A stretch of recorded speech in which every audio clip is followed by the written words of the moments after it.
Washington Commanders at the New York Giants. I'm not going to say what it.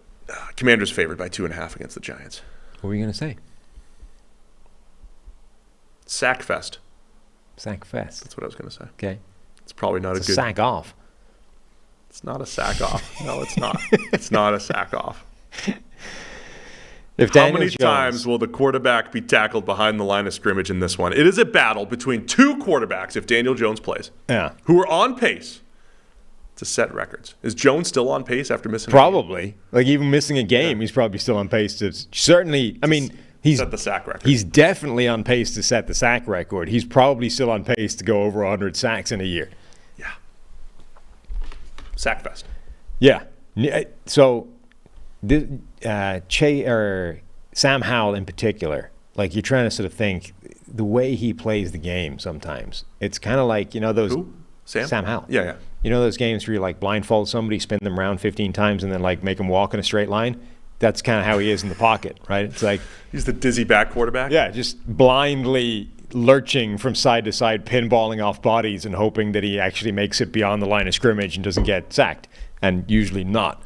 But that's just in terms of pocket presence, right? When he actually just drops back and fires, he's actually quite good. Yeah. Rob Johnson, baby. The grade is no, because he was crap. Rob Johnson could chuck it. Yeah, but not to the right place. Like, that's the difference. Howell is actually good. His grade is fairly middling, but number one, he's being dragged down by all the sacks we charge him for. Number two, he's also being dragged down by that one nightmare game against Buffalo, was it, where he just started firing the ball to the defense 6 times, right? I mean, you can't, because these are part of his game. But if you take those two things out, his grade is good, like really good. So he's this weird quarterback where outside of one crappy game, which is 1 of 6, so it's not like an insignificant thing. That was a big chunk. But outside of one really terrible game and the fact that he is a sack magnet in the pocket, he's actually playing at a very quite high level. And strangely, it seems to get better when they just say, we're in like must-pass, hurry-up offense. Let's just put it all on Sam Howell's shoulders. Right? The more they rely on him doing it, the better he seems to play in those situations. I'm not sure there's a more unusual quarterback in the NFL than Sam Howell. I completely agree. I think you summed it up well. I'm still very intrigued by Sam Howell. This isn't he's taking all these negative plays and the offense is incompetent. It's like the offense is still pretty good. Yeah. Despite all of this. And I know we did a little explain the grade on Washington yesterday, how they have the number 8 pass blocking grade, and Sam Howell's also on pace to break this sack record. So check that out from yesterday's show where we got into it a little bit. But I'm intrigued by so look. So hang on, I just ran the numbers of what his numbers look like without that. Oh, you did it without terrible Buffalo game. No, without the Buffalo game. Oh, okay. You take that game out. 75. The grade is it's 70. The grade is 71. But his numbers, right? If you take that game out, his numbers go to 9 touchdowns, 2 interceptions. His turnover-worthy play rate drops to 1.6%, which is like league-leading best, rate in the league type of number. If you just like one nightmare game against a defense, let's remember that shut down Miami, like good defense, right? Good and difficult to deal with as an opposing quarterback. You get rid of that, and you are dealing with a quarterback that you would be saying is playing at a very high level, except the sacks. Now, that game existed, so we at least know that that's like in his range of outcomes, that he could have a meltdown and it's awful. But we're not dealing with an incompetent quarterback here, just a weirdly flawed one. Yeah, and so I think the Sam Howell development is going to be fascinating, right? Because there have been other quarterbacks through the years, not at this level of extreme, but a Deshaun Watson, a Russell Wilson, even Aaron Rodgers at various points in his career, Ryan Tannehill, who you say, when you throw the ball, things are good. But you also get sacked 3, 4, 5 times a game, and that's bad.